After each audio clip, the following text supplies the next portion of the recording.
भगवान वेदव्यास की उपस्थिति को आचार्य श्री प्रत्यक्ष अनुभव कर रहे थे। उन्हें अपने अनुभव और संवेदन पर संदेह भी होता, लेकिन वह तुरंत ही तिरोहित हो जाता। तीसरी बार उन्हें संदेह हुआ तो ऋषि सत्ता ने निवारण करते हुए कहा, यह कार्य एक ही चरण में पूरा नहीं हो जाना है। अभी वेदवाणी का बोधगम्य अर्थ ही किया जाना है। 24 वर्ष बाद तुम्हारे ही माध्यम से वेदवाणी का सूक्ष्म अर्थ उद्घाटित होगा। कारण अर्थ उसके भी उपरांत वह अध्येताओं के चित्त में ही प्रकट होगा। यह दृश्य कुछ ही क्षणों तक विद्यमान रहा। दृश्य का तिरोधान होने के बाद आचार्य श्री साधना कक्ष से बाहर आए। बाहर आते तक उन्होंने एक निश्चय कर लिया था। साधना से निकलकर वे अध्ययन के बाहर आए और पत्र लिखने लगे। 4-5 पत्र लिखे होंगे कि ताई जी द्वारकाधीश का प्रसाद लेकर आ गईं। आचार्य श्री ने प्रसाद लिया और ताई जी को सरल भाव से बताया, इन नवरात्रियों में विद्वानों का स्वागत करने की तैयारी रखनी है। नवरात्रियों का अर्थ अप्रैल में आने वाले साधना पर्व से था। आचार्य श्री उस अवसर पर वैदिक विद्वानों की गोष्ठी बुला रहे थे। 9 अप्रैल 1959 से शुरू हुए साधना सत्र के साथ वह गोष्ठी आरंभ हुई। 24,000 मंत्र जप का लघु अनुष्ठान करने वाले साधक गायत्री तपोभूमि में ठहरे थे और वेद शास्त्रों पर अधिकार रखने वाले विद्वान अखंड ज्योति संस्थान में। उनके लिए पहले श्री कृष्ण जन्म स्थान में व्यवस्था की गई थी। आवास आदि की व्यवस्था हुई थी कि मथुरा के कुछ पंडितों ने प्रवाद फैलाना शुरू कर दिया। वे कहने लगे थे कि श्री राम शर्मा ने गायत्री का दुरुपयोग तो किया ही है, वे वेद शास्त्रों का नाश करने पर भी तुल गए हैं। अपनी बात कहने के लिए वे कल्याण पत्रिका के संपादक हनुमान प्रसाद पोद्दार के पास भी चले गए। पोद्दार जी के मन में सनातन धर्म के प्रति दृढ़ अनुराग था। वे शास्त्रों में पूर्ण निष्ठा रखते थे, लेकिन उनकी भी मान्यता थी कि वेद शास्त्रों का अध्ययन हर किसी को नहीं करने देना चाहिए। लेकिन उन्होंने आचार्य श्री को रोकने से मना कर दिया। कहा कि वे विवेकी पुरुष हैं, जो कुछ कर रहे हैं उसका महत्व समझते हैं। आचार्य श्री को यह बात पता चली तो उन्होंने श्री कृष्ण जन्म स्थान में गोष्ठी का विचार स्वयं ही स्थगित कर दिया। वे जानते थे कि पोद्दार जी ने संकोच में आकर ही गोष्ठी को स्वीकृति दी है। फिर यह विचार भी आया कि वहां सार्वजनिक स्थान पर संगोष्ठी करेंगे तो निहित स्वार्थी लोग विघ्न डालने से बाज नहीं आएंगे। अपने निवास पर गोष्ठी करने से कुछ तो सुरक्षा होगी ही। इस विचार से उन्होंने वैदिक विद्वानों को अखंड ज्योति संस्थान में ही ठहराने का मन बनाया और वैसी व्यवस्था भी की। चैत्र शुक्ल प्रतिपदा की सुबह तक 12 विद्वान विभिन्न स्थानों से आ गए थे। इनमें नदिया से नीरजाकांत चौधरी, काशी से विजयानंद त्रिपाठी, पूना से मनोहर नरहरि, स्वामी सत्यदेव परिव्राजक, नासिक से लक्ष्मण राव गर्दे, प्रयाग से दीनानाथ शर्मा ने आर्ष साहित्य पर शोधपूर्ण आलेख भी लिखे थे। अपने क्षेत्र और विषय में उन्हें बहुत प्रतिष्ठा प्राप्त थी। आगंतुक विद्वान कर्मकांडी थे। नियमित संध्या वंदन, अग्निहोत्र, दान दक्षिणा आदि के बिना अन्न जल ग्रहण नहीं करते थे। पहली गोष्ठी में वेदाध्ययन की आवश्यकता और स्वरूप पर चर्चा चली। मनोहर नरहरि ने स्थापना दी कि वैदिक वाङ्मय समग्र रूप से उपलब्ध नहीं है, फिर भी वह आंशिक रूप से प्रचलित है। आचार्य कुमारिल भट्ट ने व्यवस्था दी थी कि कदाचित वेदों का नियमित अध्ययन नहीं हो सके तो संध्या वंदन के रूप में ही वह कृत्य संपन्न हुआ मान लिया जाए। उनका यह भी कहना था कि संध्या में प्रयुक्त वैदिक मंत्र और सबसे महत्वपूर्ण बात यह कि गायत्री मंत्र वेद पाठ की आवश्यकता पूरी करता है। जहाँ भी संहिता मिली, विजयानंद त्रिपाठी ने इसकी पुष्टि की और कहा कि गायत्री को वेद माता कहने का एक प्रबल कारण यह भी है। आचार्य श्री का कहना था कि यह पाठ, जप या उपासना आध्यात्मिक व्यायाम है, इसे अध्ययन की श्रेणी में नहीं रख सकते। वेदों का अध्ययन करने के लिए आवश्यक है कि उनका संहिता भाग सुलभ हो।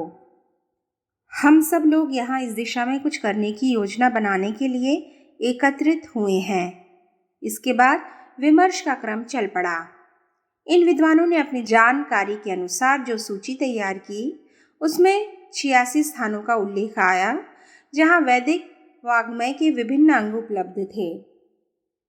मैसूर, मुंबई, लाहौर, पूना, वाराणसी, मंगलौर, तिरुपति, कलकत्ता, मद्रास, अब चेन्नई, त्रिवेंद्रम, बड़ोदरा, मुजफ्फरपुर आदि स्थानों पर वैदिक साहित्य के उपलब्ध होने की बात कही।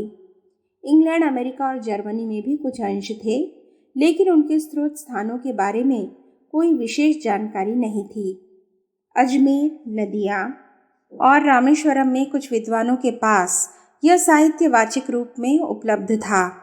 वहां जाकर उन विद्वानों से सुनने और सुनकर लिखने का दायित्व किसी सुयोग्य व्यक्ति को सौंपा जाना चाहिए। नासिक से आए लक्ष्मण राव और प्रयाग के दीनानाथ शर्मा ने इस काम के लिए स्वयं को प्रस्तुत किया। मथुरा के एक विद्वान विट्ठल चतुर्वेदी ने भी उत्साह दर्शाया। चतुर्वेदी मथुरा में तीर्थ पुरोहित होते हैं। इस वर्ग के लोग प्रायः आचार्य श्री के घोर आलोचक रहे हैं। विट्ठल चतुर्वेदी उन लोगों से अलग थे। वे आचार्य श्री के महत् कार्य को समझते थे और उनका समर्थन सहयोग भी करते थे। उनके समुदाय में कुछ लोग इस कारण उनके विरोधी हो गए थे, लेकिन उन्होंने चिंता नहीं की। अजमेर में पंडित जयदेव शर्मा भी वैदिक साहित्य का संकलन संपादन कर रहे थे। विमर्श का सार यह निकला कि वैदिक वाङ्मय लुप्त नहीं है। उसकी शाखाएं और अध्ययन की पद्धतियां भले ही नहीं मिल रही हों, लेकिन मंत्र भाग समग्र रूप में उपलब्ध थे। शंकर पांडुरंग शास्त्री ने सायण भाष्य के साथ अथर्ववेद का विशुद्ध संस्करण तैयार किया था। उन्होंने ऋग्वेद की व्याख्या भी शुरू की थी। लोकमान्य तिलक का ओरायन और Arctic home in Vedas, Satyavrata Samashrami द्वारा संपादित साम संहिता और सामगान, तिलक विद्यापीठ पूना से प्रकाशित ऋग्वेद का सायण भाष्य और बम्बई से मैक्स मूलर के प्रख्यात संस्करण भी यहाँ वहाँ ढूंढने से मिल जाते लग रहे थे। इस संगोष्ठी में कुछ मज़ेदार चर्चाएं भी रहीं। स्वाधीनता संग्राम के दिनों में सशस्त्र क्रांति के पक्षधर और स्वयं भी क्रांतिकारी रहे सत्यभक्त तब तपोभूमि में आकर रहने लगे थे। संपादन और अनुसंधान के क्षेत्र में उनकी प्रतिभा बेजोड़ थी। कुछ चर्चाओं में वे भी शामिल थे। परामर्श के समय किसी विद्वान ने कहा कि जर्मन में सुनते हैं वेदों की बड़ी मान्यता है। वहाँ का शासक हिटलर हमारे वेदों का अध्ययन कर महाबली हो गया था। अमेरिका, रूस और ब्रिटेन को थरथरा देने वाली शक्ति प्राप्त कर वह इस युग का देवता बन गया। क्या हम भी इतने महान और शक्तिशाली राष्ट्र बन सकते हैं? बात सुनकर कुछ विद्वान चौंके। कुछ की राय में यह कल्पना और कोरा महिमावाद था। सत्यभक्त ने कहा, वेदों को भारत से चुरा ले जाने और उनके आधार पर शस्त्रास्त्र बना लेने की बात हमारे ही पोंगा पंडितों की फैलाई हुई है।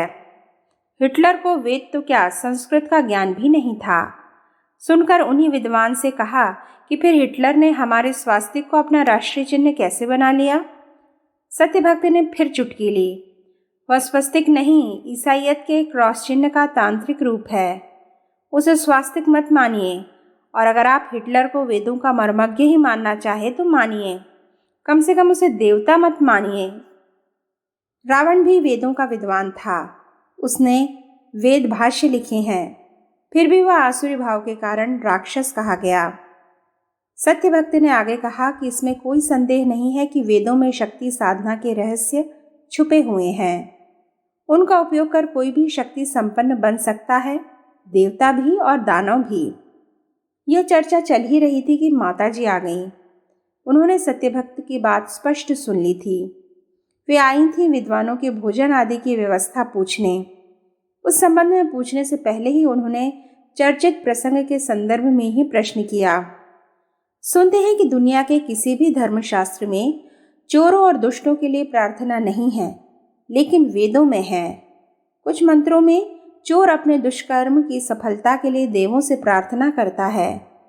एक मंत्र में प्रतिद्वंदी के सिर के 100 टुकड़े होने की कामना की गई है। ऐसा क्यों है?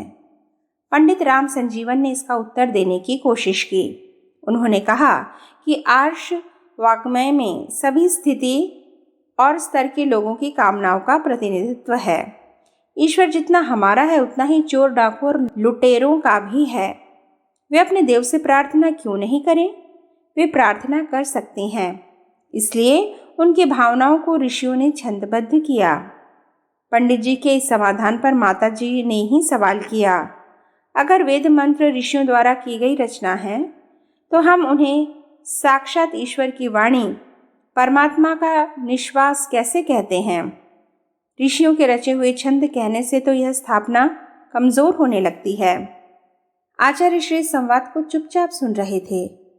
उन्होंने दूसरा पक्ष उद्घाटित करते हुए कहा, दुष्ट कर्म करने वालों की प्रार्थना को इसलिए महत्व दिया गया कि परमात्मा उनके चित्त में भी प्रकट होता है। उनकी वासना थोड़ी मैली हो सकती है, जैसे गंदगी में दिखाई देता हुआ सूर्य का बिंब। वह बिंब भी मलिन और धुंधला होता है।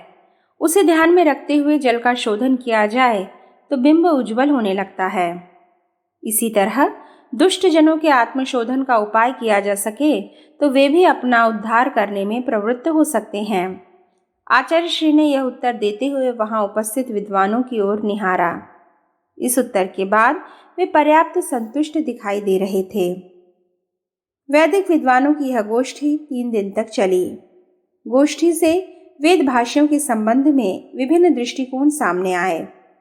परामर्श का सार यह था कि अभी वेदों के गूढ़ और सूक्ष्म अर्थों को प्रकट नहीं किया जाए।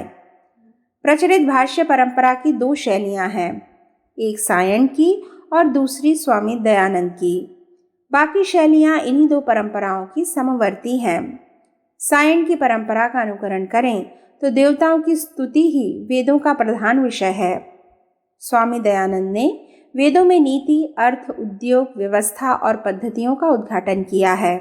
यह परंपरा सायण की शैली का ही विकास है। लेकिन स्वामी दयानंद वेदों पर समग्र भाष्य नहीं लिख पाए थे। उन्होंने दिशा निर्देश ही दिया। दयानंद के बाद एक पद्धति महायोगी अरविंद ने भी विकसित की। वह पद्धति सृष्टि में विद्यमान गूढ़ तत्वों का उद्घाटन करती हुई है। आचार्य श्री को ही निश्चित करना था कि इनमें किस पद्धति का चुनाव किया जाना है।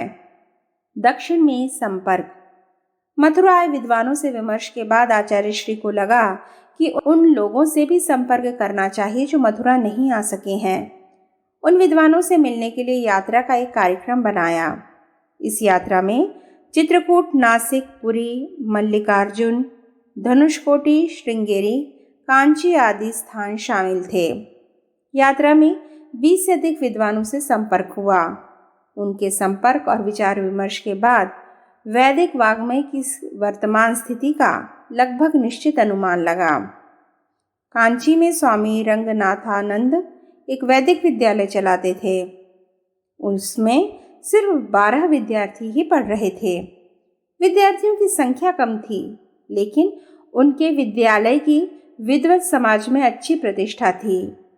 दक्षिण भारतीय जिन गिने चुने व्यक्तियों को वेदों का संहिता पाठ कंठस्थ था और जो उनके गायन को विधि विधान सहित जानते थे, उनमें रंगनाथानंद का नाम अग्रणी था।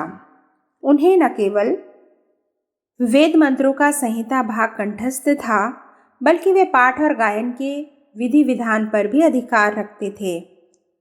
स्वामी रंगनाथानंद से चर्चा के दौरान आचार्य श्री ने पूछा, ऋषियों के संबंध में जो विवरण मिलते हैं उनमें विरोध क्यों है? इतनी अधिक विसंगतियां हैं कि उनका इतिवृत्त ही कहीं स्पष्ट नहीं मिलता। स्वामी जी का कहना था कि हमारे पूर्वजों ने इतिहास लिखने को ज्यादा महत्व नहीं दिया।